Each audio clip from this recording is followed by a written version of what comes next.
Okay.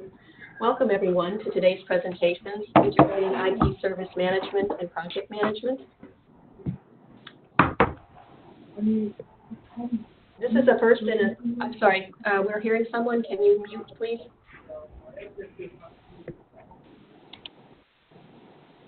Okay, thank you. This is the first in a series of what we hope to be a set of discussions. And just a quick overview of our presentation format. The presenters will take you through a project lifecycle, including connections to service management. And please enter your questions as they come up, and we will get to them at the end. There will be 45 minutes of presentation and 15 minutes for Q&A. And the recording of this session will be provided to the CG for archival purposes and will be available on the wiki page. If you're having trouble with connecting, please dial into the audio portion. Everyone will be on mute. And use the chat to ask questions. Be sure to include your name and institution. And please be sure to type your question in the chat window. Again, please mute your phone. Please do not place the call on hold. This session is recorded, and please feel free to use the chat box to communicate throughout the meeting. Our learning objectives are learn how to IKey can provide a better project requester, IT, PMO, and service management experience. Discover how service management functions can be incorporated into projects. Hear the panelists describe where they are in terms of program maturity and how they are improving their maturity levels, and get access to a variety of resource documents, business case template, operational handover checklists, service design templates, and more. And with that, Hi, I'm Mitch Bouts, IT Service Management Analyst with the University of Southern California. You can read about my bio later. I'm Karen Hansen. I'm the Assistant Director of the Project Management Office here at University of Wisconsin-Madison. I'm Ed Puckett, Director of the Project Office and E-Learning Services at University of Houston, Clear Lake.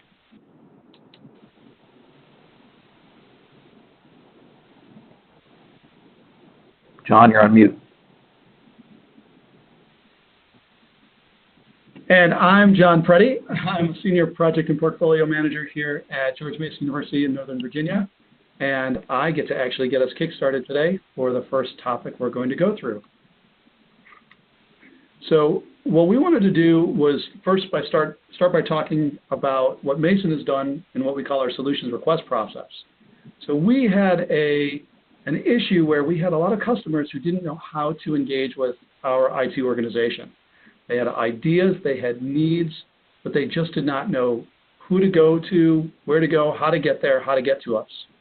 So one of the things that we decided to do was start a process we called our solution request, which gives a clear path for engaging our customers. And it's really an entrance point to all our other governance processes.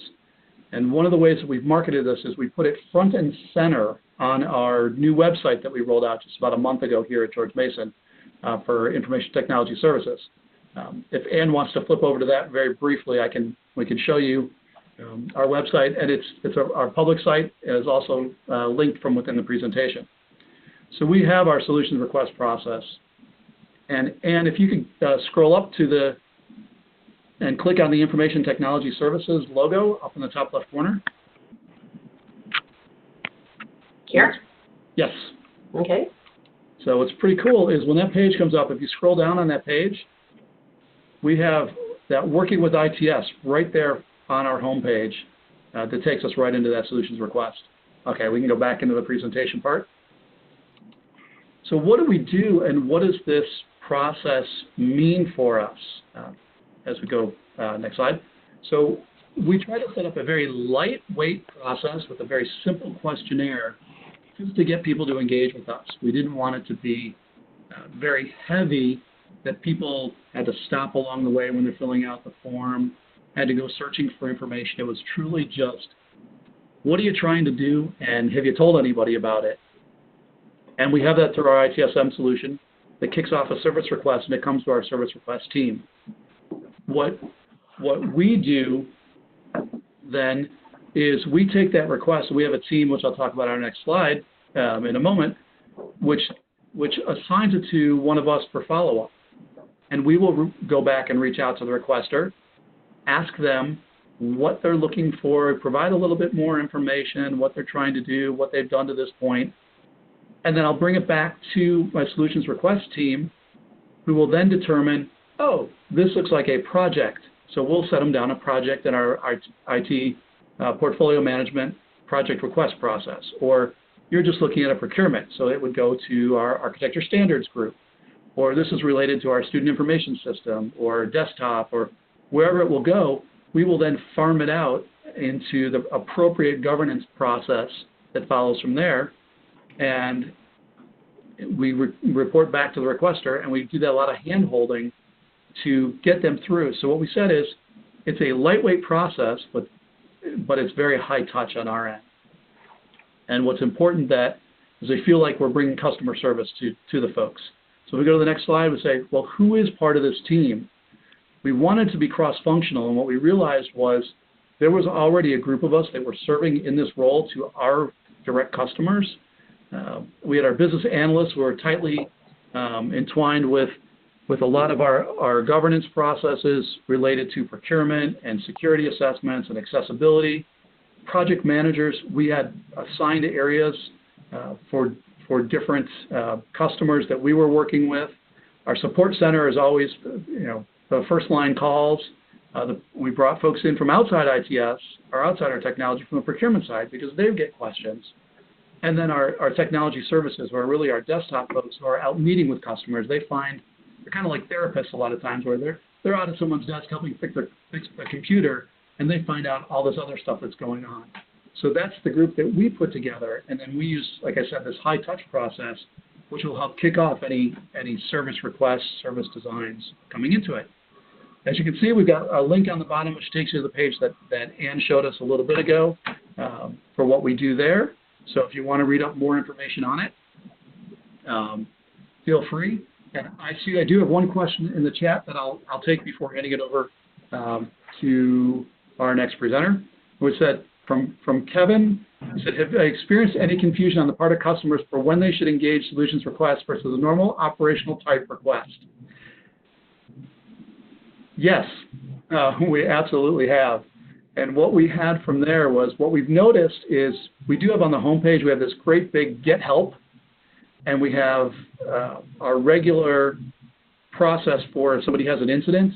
We have had in the first couple of weeks or first month or so, we've had 2 or 3 where folks come to us for that.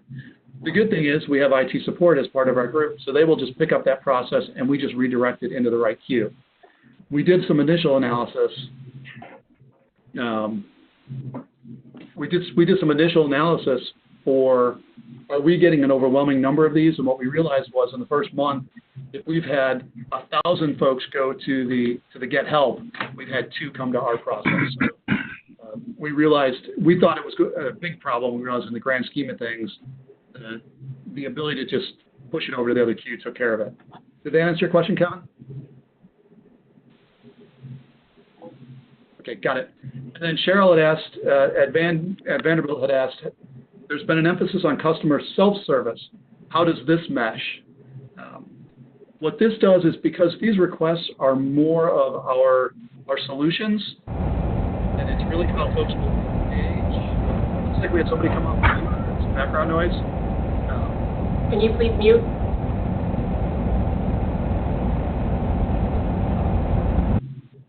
Thank you. Thank you.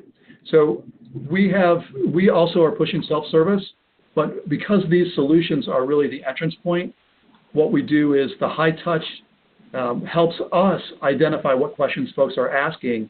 So we have our plans down the road to be able to take what folks have asked and be able to turn that into more specific requests so that they can ultimately self-service into some of these processes.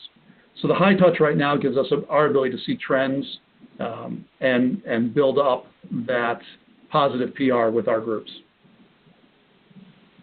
So with that, we can take more questions later on, but what I'm going to do is let us go ahead and move on.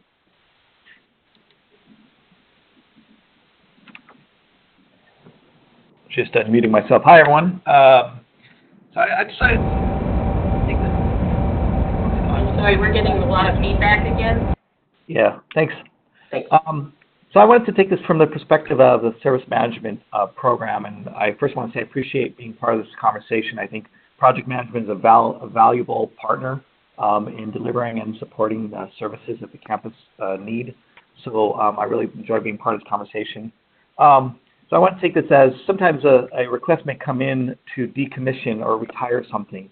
And I want to use a real example of decommissioning a Solaris example. So a project may come in, a request may come in to decommission something, and we treat it as a project request. So it will go through the normal project intake request process from our PMO.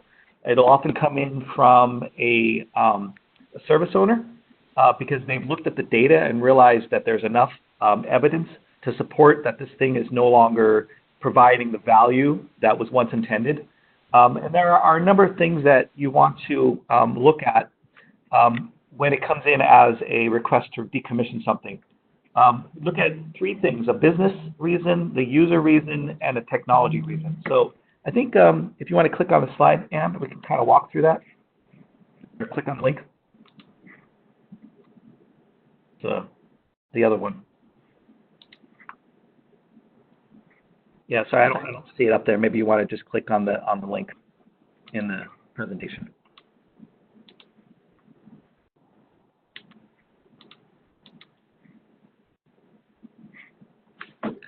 So this is kind of a checklist that I'm borrowing from a presentation that I attended a few years back. But it's a decision. It helps make a decision. What are the drivers for retirement? So in our example, when we're looking at retiring Solaris, we asked ourselves, well, we noticed that the vendor was no longer supporting it, right? It was too costly to sustain the service and continue to supporting it. We know that there is an availability of alternatives, and so we can offer people a cheaper, easier way of supporting their business processes. We also looked at the usage and adoption rates, and we noticed that there was a decline over the years of people using the services that were running on our Solaris application or operating system for applications. We also looked at it was no longer supportable. The vendor wasn't and was posing a security risk. They were having these outdated versions, and we knew that if we upgraded to a new version, that the services and applications that were resting on top of this operating system would not be supportable. It wouldn't run. And so we knowing those reasons, we decided that this was the right time to retire the service. So go back to the slide deck, Anne, please. So we look at, okay, what are the current projects that are in flight that are going to be started or have been implemented that can support the same business process and provide the same business capability as what was sitting on top of this Solaris application. So we look at, okay, what are the impacts and the risk? We ask ourselves these four questions. Can we afford to retire it? What's going to be the impact of retiring it? And what is the risk to the organization? Should we retire it? Is now the right time? We ask ourselves, why are we retiring it? And we also, fourth question we ask is, how will users continue to perform once it is retired? Once we get all of those questions answered, we take a look at our use cases. How are people currently using these applications that sit on top of the service we want to retire? And what will they lose or gain or stay the same by moving to a different platform that we either already have or that another project is going to take care of? And when we're moving into our transition plan, there are four ways of looking at transitioning people to the new platform. And this is huge around OCM. I can't underemphasize the need for good organizational change management when it comes to getting somebody off of somebody's existing and moving them to something else. We all work in higher ed. We know that that's a challenge with our faculty who have used this particular platform for teaching, for whatever else they do for research. So we know that's a challenge. So I would encourage four different methods or approaches for transition planning. and this is similar to our release planning when you're rolling out a project. They are all at once. So do we do a big bang approach where it's like we give a cutoff date, we say, this is the date that we're going to remove the IT service or supporting infrastructure, and we just plan for that date. We communicate, we work with our partners, we make sure that they are ready so that when we're ready to turn off the switch, that they have everything in place to function. The other is what we call like a golden path. So the golden path, it promotes a better alternative. Yeah, you can use the existing platform that sits on top of Solaris, but we encourage you to use Wufoo, Google Forms, Omni Update, whatever web platform that we're using at the time. This is better, features more usability, a modern interface, all those selling points so that we can get people excited about moving to something different. The other is an adoption curve. This is kind of grassroots everything where you roll it out to a small group, maybe it's a pilot group, maybe it's one department that's favorable to IT, and then slowly it's rolled out to more departments, and then the rest of the departments are kind of lagging, have this fear of missing out, right? So eventually get everyone moved to it. The last one is more of like a phased or a segment approach.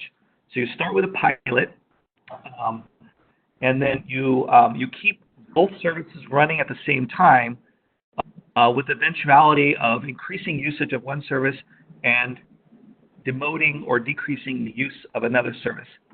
So in our example, we had upstream services like websites, learning management systems. We also had downstream IT services like identity management and DNS.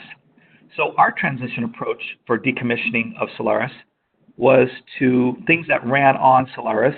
So we had identity management and network configuration applications. So we're running Mu, which is a way that we manage our identity, and we're running in parallel SailPoint. So we have SailPoint running in parallel with Mu with the eventuality of moving everyone off of Mu. And for our network configuration, we're moving to BlueCat. So we have our legacy application managing all of the IP DNS information, and we're moving everyone over to BlueCat, but we're running them simultaneously until we get everybody off of one and onto the other. So that's pretty much what I have to say for this slide. Any questions you want to type in the chat window?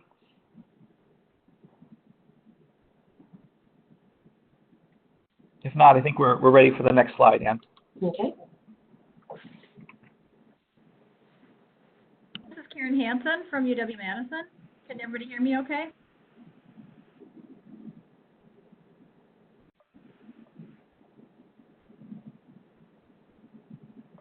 So UW-Madison has a IT project intake process that's very similar to George Mason's.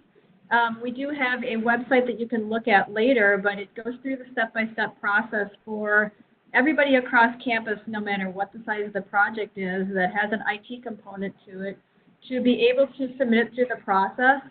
And it's an evolving, maturing process. It started in October of 2017. And as a result, we have had several departments across campus, including in our central IT, start engaging more in prioritization and capacity planning. And it really needs to be moved at the enterprise level for prioritization, and that will be our next step. But it is helping out, I think, our services to be able to know how to prioritize the work that they're doing, not only the maintenance and operations, but have a better insight into what is the percentage of projects, large capital P work, that is probably coming down the pipeline and into their direction. Perhaps the greatest gain that we've seen so far through this intake process is earlier solutioning and discovery. We're seeing those that have and those that don't have. So we're getting requests for services that other units across the enterprise are already standing up. And so we're being able to bring these groups together for common solutioning and start to reduce some of the redundancies that we've found across campus. We're also doing more RFIs and RFPs, so requests for information and purchases.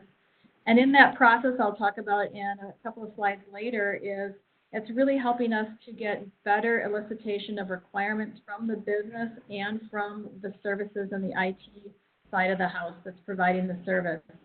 Some of the improvements that we're looking at is an idea sharing. So instead of sharing, I want to do this, I want this shiny solution, I have an idea, I want to try this out. So we're making the form a little more simple, like I think George Mason is doing, so that you can actually engage in a conversation about should we be doing this and maybe when should we be doing it. We are also going to begin capturing compliance considerations. Is this a must-have, must-do that will help us with our prioritization? And then also make sure that we're checking into accessibility. So a lot more collaboration is happening as a result. There's more transparency. We have a long way to go yet because we do have a very decentralized campus. So it's getting the word out and getting the collaboration and knowing who to collaborate with an central IT organization of about 400 or 500 people. And that's a lot to try and navigate. Now throw in another 2/3 of IT from across enterprise, from schools and colleges. One of the biggest takeaways I think that we have learned from this too is make sure you have a prioritization process. Who gets to decide on those enterprise level priorities and figure out how to reprioritize so that you can protect the services that are providing those core services across campus so they can do what they do best. And we can move to the next slide.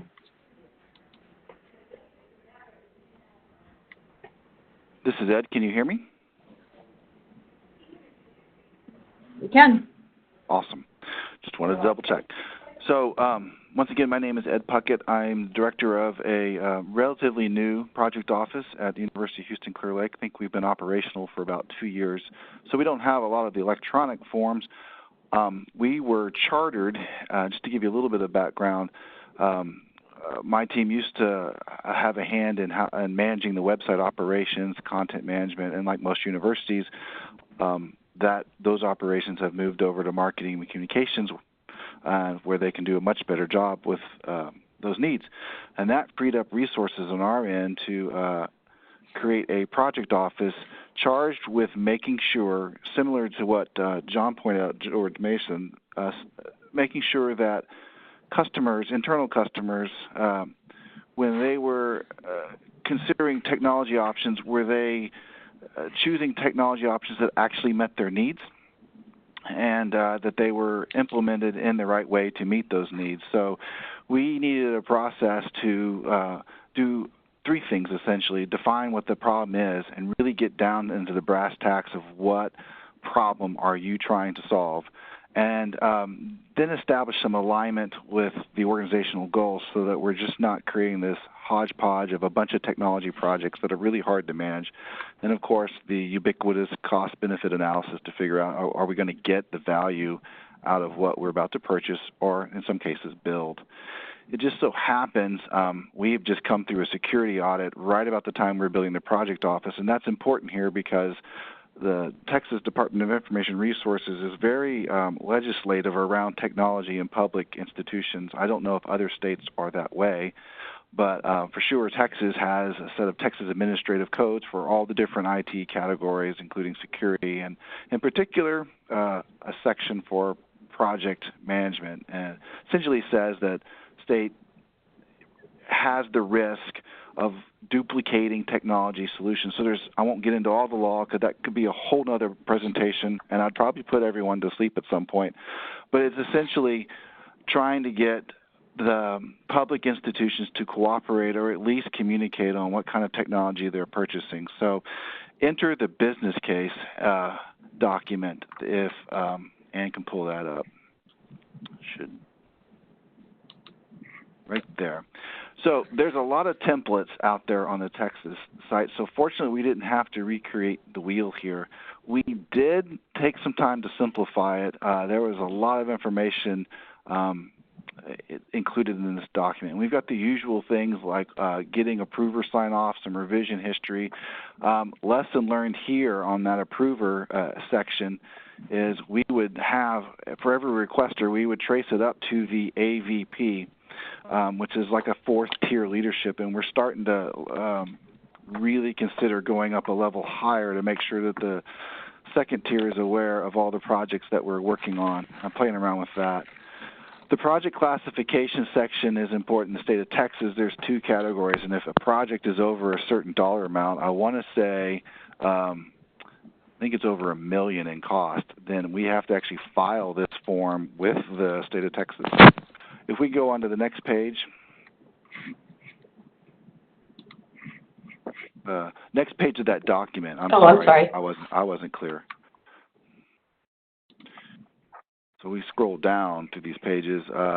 Here's where you pretty typical project stuff when you're taking a business case. And again, this is trying to establish, is the endeavor that we're about to pursue worth it? So we document the issue. We capture the business goals and objectives, which we happen to capture as very high-level user stories. We've adopted that format. Again, that's another topic in and of itself, but it's a way to capture requirements and what I would call a layperson speak. We document recommendations. Sometimes if there's 2 options, we'll note those there and include the justifications for that. And denote how the project office is going to be involved. Sometimes we're managing. Sometimes we are kind of stepping back as a consultant because the department can certainly implement this project, and if we're sure they're going to take ownership of this, then we stand on the sidelines and they can talk to us anytime, but they're responsible for managing the project as long as certain things are met. Budget information. Here's where we spend some time. We start dealing with alignment, and we note the alignment against 2 areas. One, the state of Texas has its own strategic IT goals, and if they're noted here, and we can scroll further down, then if it's a simple yes or no in this case. We used to get a little bit more detail, but that would drag this process out. So if the project hits on any one of these strategic goals, it's a yes in that rightmost column, and we take a percentage of yeses, if you will. And then agency, organization, that's a term the state uses, but that's essentially our university's strategic goals and objectives. And it looks like there's a typo in that first thing that must have happened when it got moved to Google Doc. But that is certainly not our goal, whatever that goal is. So same thing there. It's a grid. Percentages of yeses are counted up. And we use this to communicate. We take the average of the 2, and that is the average alignment across both state and university. We've been talking about weighting some of those. Obviously, a goal dealing with I'll just speak from the cuff here, say enrollment and recruiting. Someone might argue that that's a very important goal, keeps the university alive. We might want to give better weight to that so that any projects that map to that are the ones that come out first. Division priority, project priority, the typical cost production triangle, project production triangle there.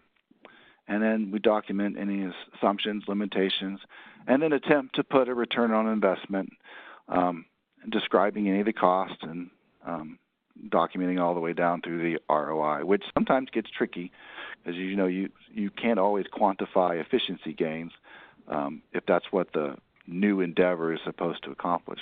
So that's the business case. I think we can move back to the presentation. And if there aren't, see here, are there any questions before I hand over the reins? There's a rather lengthy one here dealing with checkpoints, gates, and thresholds.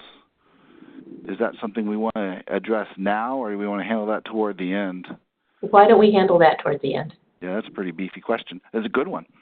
So the next piece that I'll deal with later in the presentation is the other end of that cycle, but I think the next slide is owned by the next presenter. Thanks, Ed. Great. At UW-Madison, we have a lot more trend towards buy versus build, and as a result, we're doing more RFPs. And as part of that request for purchase process, our university procurement office asked for more input from IT so that we had something better, something more consistent in our RFPs about the IT language that helps our services, when they're integrating new services, especially something that's cloud provisioned, that it matches well with what we do here, so we're not having to do a lot of custom work, or our estimates get blown out of the water because it looks like it was an easy integration. It turned out to be not so easy because we really weren't evaluating the vendor solutions very well. So what we did is we engaged one of our business analysts out of our project management office. We've coined her as the RFP princess, and we do need to get more princesses and princes as her understudy. So she has actually worked with the business, the customer, and find out what their functional requirements are. She worked with the IT side of the house, including our enterprise architects, who had already started on a document of IT. We call it kind of a thought list, not really a checklist. It's a thought list that needs to be in consideration for whatever it is the business is trying to accomplish and what the IT solution might be. So that checklist or template is out in our resources you can go look at later. Just gives you some ideas of what are some IT categories that you might want to have boilerplate language put into an RFP. So our analyst works with marrying together the functional business requirements, the appropriate IT requirements, works with our procurement office to make sure those get into the RFP as it goes out onto the street. And then our BA also puts together a matrix of all those requirements for evaluation later. And after the vendors come to campus, do their demonstrations, we go through and we evaluate. Actually, prior to their demonstrations, we evaluate all of their responses. And then we bring together both the business and the IT folks for further vetting of the requirements that went into the RFP and see if there's anything else that needs to be discussed. There's one thing that we do need to work on our process. This is a recent discovery. When you bring vendors to campus and they do demos, there's discovery of new features. So the business sees something that the vendor provides as a feature and they go, oh, I really want that. We don't do that now, or we do it manually today. So now it becomes maybe a new requirement for the business. We need to capture those because we may not have had the right IT language in the RFP to make sure we've vetted it completely. So we're figuring out a way to capture that during these demos, and then a secondary evaluation. Did anything new come up? Is it going to be added to for consideration of selecting the appropriate vendor? So again, we do have just the thought document out in the resources you can go look at later. And we do have matrices that we're willing to share if anybody's interested. They are rather complicated, however. So that's what I have, so we can go to the next slide. Thank you, Karen. So as you can see, we sort of started with our initial intake, and we've been rolling through our processes. So intake and the business case, requests. One of the areas that we're touching on right now at George Mason is reworking our project framework to be less about the specific resources and more about the service areas that we work with too. So it's one of the newer touch points that we've put in place for how we manage to bring service into our project management processes. So one of the things we used to do, and my guess is most everybody does the same thing, is we have friends of the project office, which are, there's folks that I know that I've been working with over the last 10 to 12 years here at Mason, who I know are my go-to people for when I'm starting a project. And I know I want those people on my project because we've got a relationship and we get it done. The problem is those are everybody's go-to people. So what happens is we have a handful of people that get overstaffed, overused, overallocated. We don't go to their managers and let them know what they're working on, et cetera. So one of the things that we've done in our charter document now is we've actually taken a step back from identifying specific resources and said, hey, let's take a look at our different core service areas, or the core areas where folks have services that they provide, mostly internal services, and let's identify those right from the get-go of who we think we need on our project. So the first box are really the folks like us. And it's our service design, our process design, our business analysts, project management, and our security assessment areas. And the bottom right are really our support areas as well, which is our end user communications, our website, our service catalog, or end user support. We're typically on almost every project, but it's also bringing in some of these other areas that typically only get called at the last minute. They never know what's going on from the start. So it's been a benefit to us in looking at this now, because then we can reach out to these teams and say, hey, we have something coming on the horizon. And oh, by the way, when we get to our planning phase of our project, we're going to reach out to the managers or functional managers in these areas and say, I need somebody to do account provisioning from this new application that I'm rolling out, or authentication for my new application. We're going to use Shibboleth. Who do you want to assign to this project? And then that person can look and see what their bandwidth is and assign the proper person. So again, it's building the ties so that we're actually thinking holistically about not only the build aspects, but also the design and the run aspects that we love to jump over in IT, because everybody likes getting their hands dirty as we look to that. So just another way, as we get a little bit deeper, that throughout the project lifecycle, that we're continuing to do stuff here. And I am going to turn it back over. I think Mitch is coming up next. Hi, everyone. So, yeah, I want to talk a little bit about moving project tasks into change requests. And, John, you were talking about, now that we're actually engaged in doing the project, there are often times that a project's going to need some changes to it.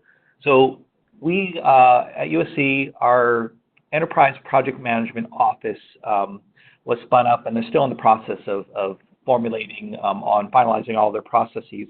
But we partnered with them early on, and one of the things we worked together on is a project change request form. And I highlighted some important connections or integrations in the screenshot that I have posted there. So we don't necessarily have to open the document yet, Anne, but it's there as a reference. So we wanted to make sure that we were, if there were changes to the project, triple constraints, right, cost, scope, and time, that those were being tracked as project change requests. But if the changes to scope included additional configuration items or infrastructure, software, hardware, applications, whatever, that those were captured as CIs that would affect the overall project. So what are the risks associated with implementing these changes, right? What are the risks associated with implementing these changes? So it was important to us to make sure that the additional items that would be products that would be required to deliver this project were captured in a change request. And so that would trigger eventually, as part of your project lifecycle, when you're managing your deployments, the requirement is to open a change request, bring it to CAB, and we manage our control to our production environment, and so any natural progression of a project includes changes that be deployed throughout the project until its final go live. So this is just a way for us to integrate the change request process into the project lifecycle. And we want to move to a point where our service management tool will allow our project managers to take a project task and open up a project change request within our service management tool and be able to identify discrete tasks that are required to complete this change. Our operational folks do that as part of normal operational changes, but we were working with our project management office to make sure that those two are connected. So moving forward, we're evaluating a project management tool, and we're hoping to build in that integration. I think the form is pretty self-explanatory. I don't have much else on this slide, so next presenter. Can everybody hear me again? This is Ed. Yes. Awesome. So on the other side of that, as projects complete, we have the typical project documents that most project offices would have. The project charter, that's been completed at this point. Project closure has been completed, and a lessons learned document, of course, has been completed.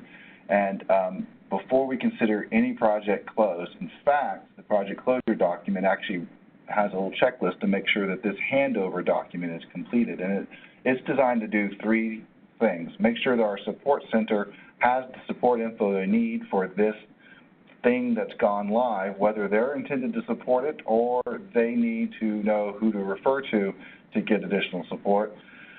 Long-term plan is that, and you'll see the form here in a second, is to build a knowledge base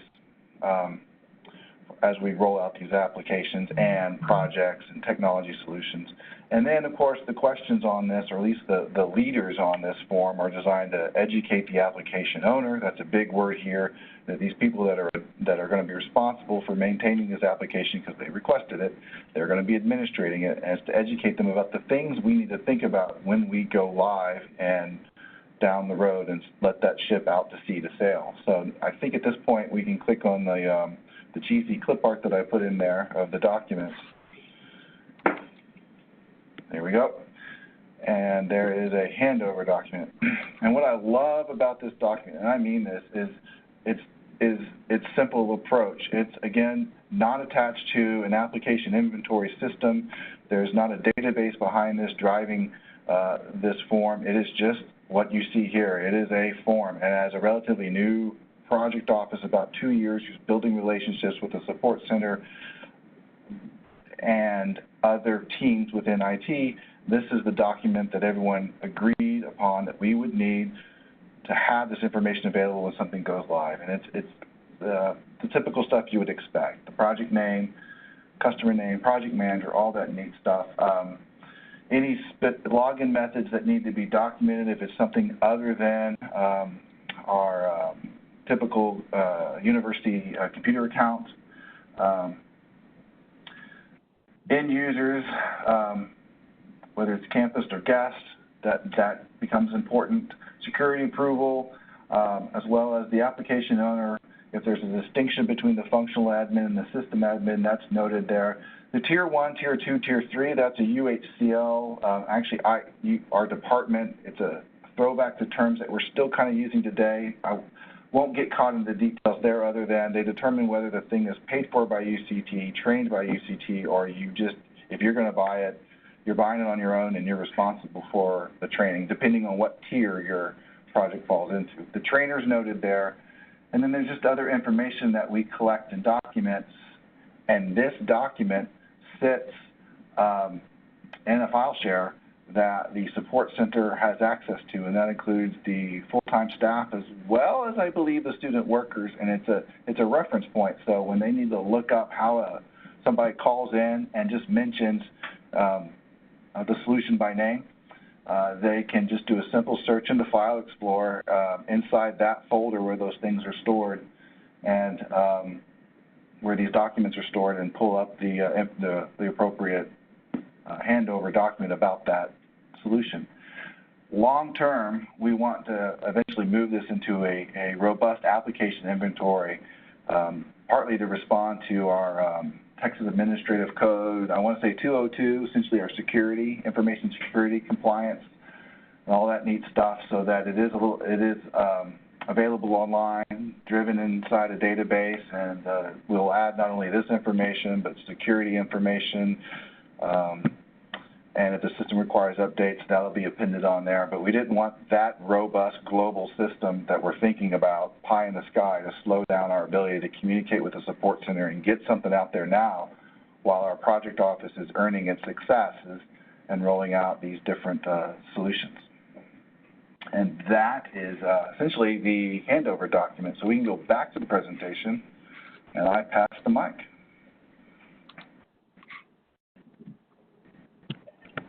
All right, hi everyone. So yes, John, we have something quite similar. We have a operational handover document as well.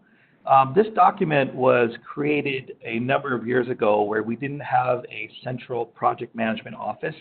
And so the intent of this document is to provide a checklist or control gateways for designing the service and transitioning a service to making sure that it's operationally ready.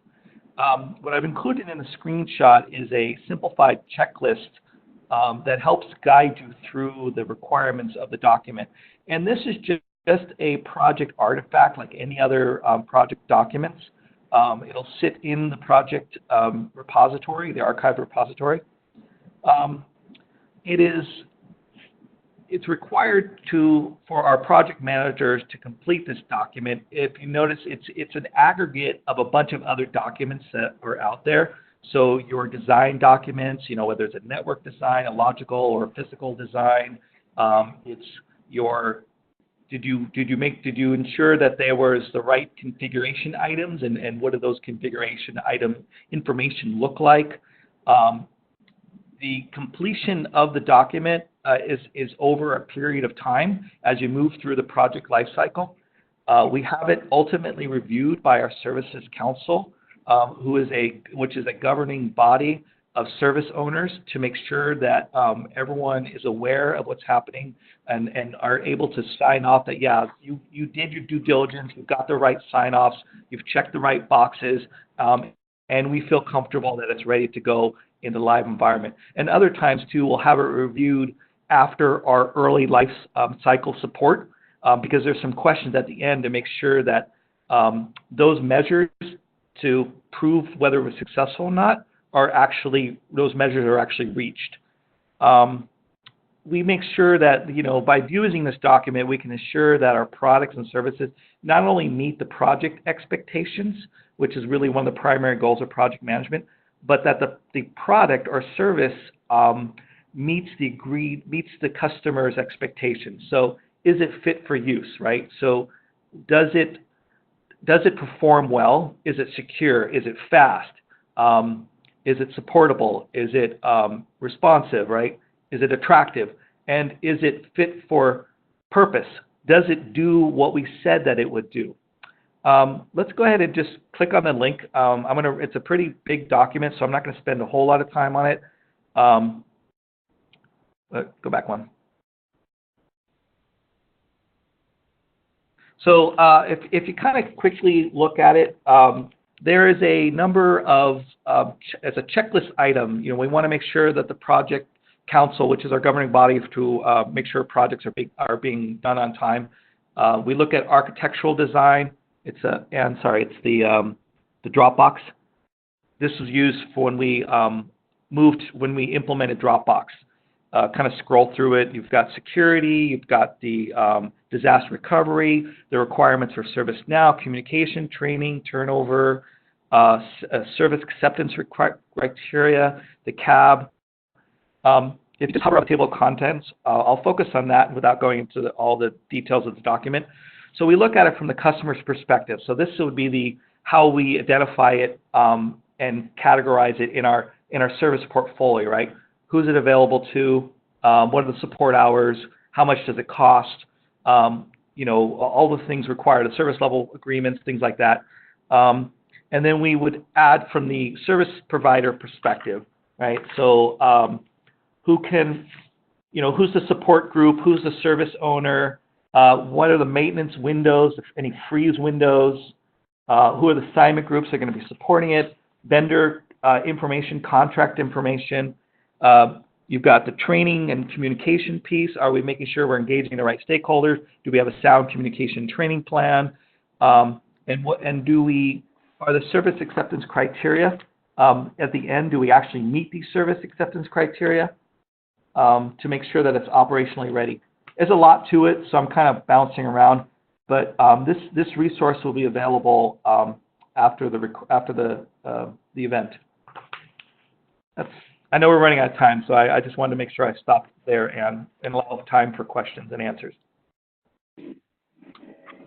Okay, and we've had several questions on the chat. Some of them have been answered as we've been going through.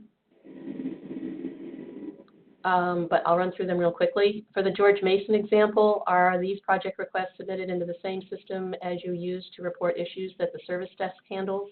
And the answer was yes. We have one system that we use for incident and service management. The Initial intake request is in that ITSM system. If it becomes a project, it is then entered into our project inventory, which is currently in a separate system. And that they are in the process of implementing Team Dynamics for their ITSM incident and service request. And the goal is to have portfolio and project there as well, but we are not until phase 2. And then Earl had a question. He liked the joint presentation idea for the session, and could we have everyone give a brief intro before they dive into their slides? So we will address that as feedback for the next webinar.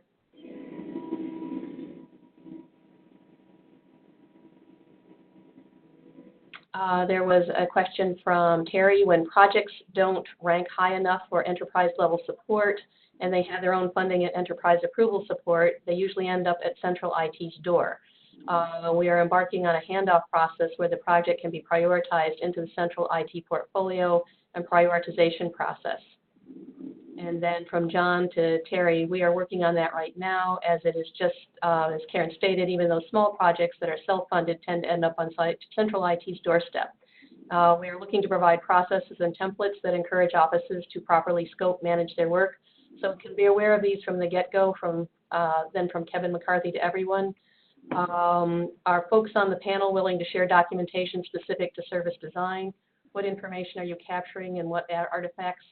And John came back and said, we'll be posting many documents, resources on the PMCG's wiki page after the session, either the documents themselves or links to the public web pages where they live.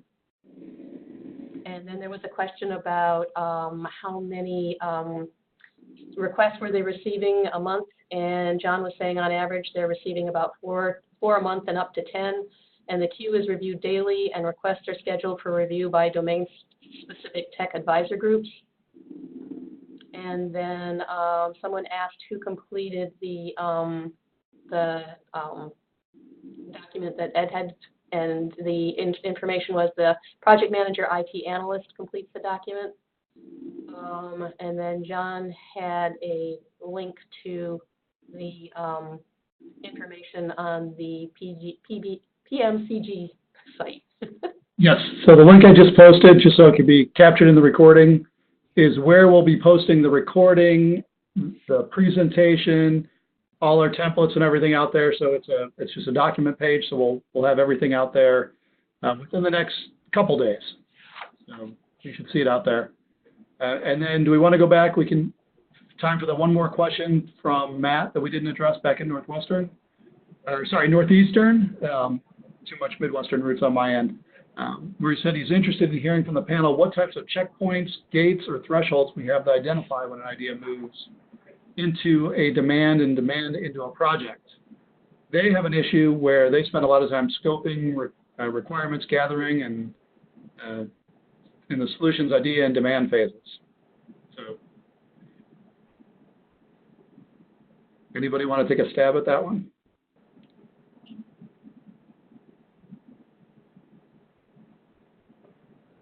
This is Karen at UW-Madison. We get into a lot of spin as well, but we find that when we actually get one of our business analysts involved, or actually have a project manager who can help drive it forward, that really does kind of help.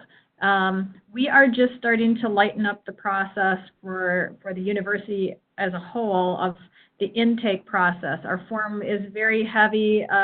There's a lot of detail asked for, so and before they even fill out the form, they have to come into Central IT and talk to other IT groups and get a lot of this information already figured out. So they've already gone from an idea stage into kind of what's the solution look like, and finding out if there's, maybe others across campus that are interested in maybe a new service.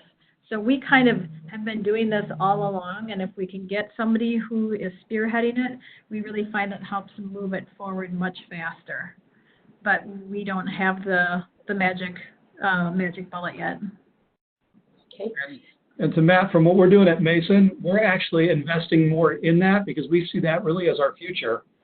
With a lot more things moving up to the cloud, et cetera, is that our analysts are really the unsung heroes of our organization right now of getting them in the group, which is where we have them in the solutions request side, as well as where we are looking from our processes moving forward. We had an architecture standards review that was set up to take a look and say security, accessibility, authentication, different pieces there.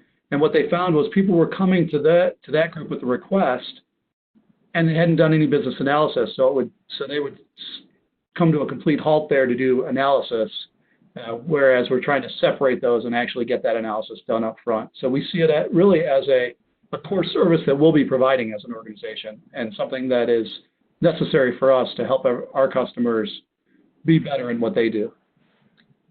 So this is Ann, and we've got 1 minute left. There was one last question. Was wondering what the ITSM applications each presenting campus is using. Hey, Ann, I gotta run, everyone. This conference room is being hijacked, so I gotta run. Thank you for your time. If you have any questions, you've got my email address. Feel free to reach out. All right, thanks, Mitch. All right, thanks. So USC is using ServiceNow, GMU is using Team Dynamics. Karen, what are you using for your service management application? So we have a homegrown one yet, but we're also using Sherwell in some aspects and Jira. Okay, and Ed? For ITSM service management, Support Center is using Footprints. Okay, thank you very much. Mm-hmm. And we are at the end of our time. Thank you all for attending. We appreciate that. And I'd like to thank the presenters, Karen, Ed, John, and Mitch. Just wanted to remind everybody that the recording and all materials will be linked on the Project Management Wiki site, and that we're always looking for fresh ideas. If you have an idea for a webinar or have a desire to present, reach out to John or Mitch. And would like to thank everyone again for attending today. Thank you.